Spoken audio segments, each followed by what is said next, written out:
Hello and welcome, and we will continue the marketing chapter. And we will start with the macro environment. When we speak about environment, we say macro environment or micro environment. The macro environment is usually related to the external forces that affect any firm, and the micro is the environment inside the firm itself. So, starting with the macro environment, we will continue talking about six major forces that affect any firm. And any marketer should be aware of the six major forces.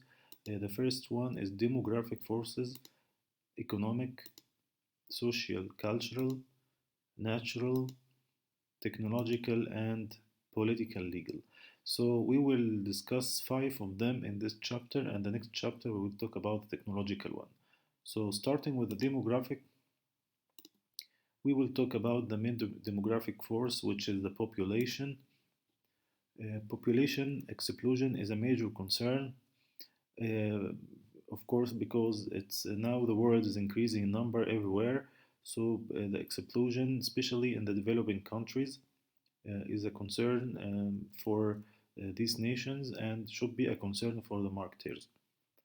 Insufficient food, overcrowding, and pollution. In such factors, you can make benefit from such conditions, or you will be affected directly by them. Large population, attractive potential, of course, but within certain limits and in one condition, that this population increase should be accompanied by purchasing power.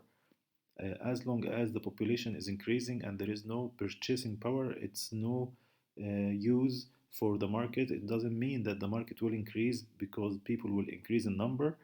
The issue here is the purchasing power. If the population increased with a good purchasing power, the market will expand and increase. There is something called population age mix. Population vary in age mix. Nowadays, the aging population is increased and there is falling infertility rates all over the world. The population age mix, it's six age groups: the preschool, school age, teens, young adults, adults, and older adults.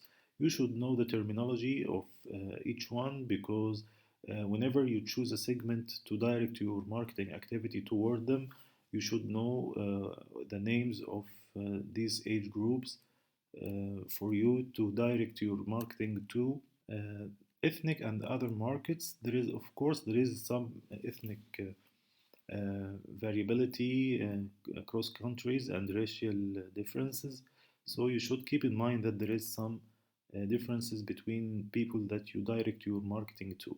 The educational groups, for example, Asians' desire for knowledge is increased. So there is increased demand for books and education, campuses, joint degree programs, and online courses. It's increasing in Asia, so it's a better opportunity for marketers to work in these fields. And there are five educational groups: illiterates, high school dropouts, high school degree holders, college degree holders, and professional degree holders. As we said before, any group you can just direct your marketing activity toward, and you should know all these categories. The household patterns are now different. The traditional one is husband, wife, and children, but now there is increase in the non-traditional household, like singles, like single parent families, like divorcees. All these are growing rapidly.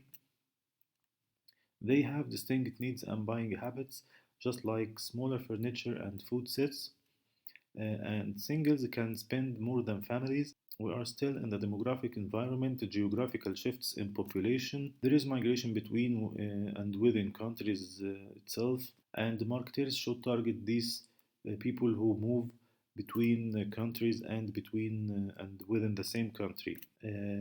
Any market need purchasing power and people, and the economy purchasing power depends on the current income, prices, savings, debt, and the credit availability. Of course, the buying power of people is affected by their income and the prices of goods and services, and also savings they have and the debt they have also. So you have to be aware of all these elements before targeting any of such category of people.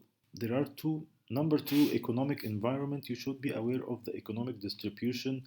There are four types of industrial structures: the subsistence economies, which is living on their own resources. In these economies, there is no money or markets so far, because these people, they just eat what they produce, and they are in a primary environment, so it's not a big economy picture.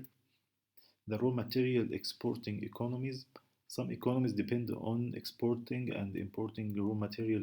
Industrializing economies, just like China, in which major companies just make use of the cheap manpower over there, and the economy is not originally industrial, but it's industrializing economy depends on other industries. And the industrial economy, just like Europe and the United States, where there are original industrial activities are being held there. There are five income distribution patterns: very low incomes, mostly low incomes, very low high incomes, low, medium, high incomes, and mostly medium incomes. Marketers should consider that there is cross-national income differences between nations, between countries and the nations. And also there is intra-country variation in income. The same country, in different areas, the income is totally different. And there is some gap between developed countries and less developed countries. Also, the economic environment, the savings depth, and the credit availability affects the customer behavior and the customer expenditure. Also, the factor number three, the social cultural environment. The society shapes beliefs, values, norms, and tastes and preferences. Of course, society affects everybody's beliefs and values and direct their activity toward buying, and it shapes the needs and wants. Number four, natural environment. The marketers should take note of there is shortage of raw material everywhere in the world, and there is increased costs of energy, and there is increased pollution level, and the changing rule of governments protect environment. The natural environment should be closely monitored by the marketers, because there is a global concern regarding the nature deterioration and the air and water pollution. There is dangerous level of pollution over there, and maybe industry like filters purifying air and water. This should be a winning industry in such conditions. And regarding this, companies practices should be directed toward the protecting nature and the green products that protects environment. Change consumer attitudes role to protect the environment. In such case, the companies should direct the consumers for more green consumption habits.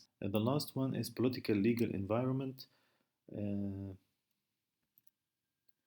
the marketers must work within laws and engage special interest groups and exploit opportunities and deal with corruption.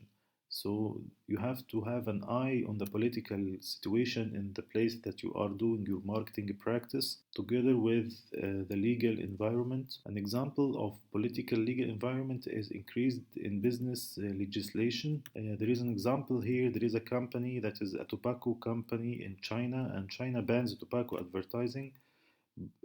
But this company sells the cigarettes on TV and on billboards and in store displays without any problem, because this company has education and the business libraries within the same name, so they could get around the regulations by another mean. So marketers should always can get around the regulations easily.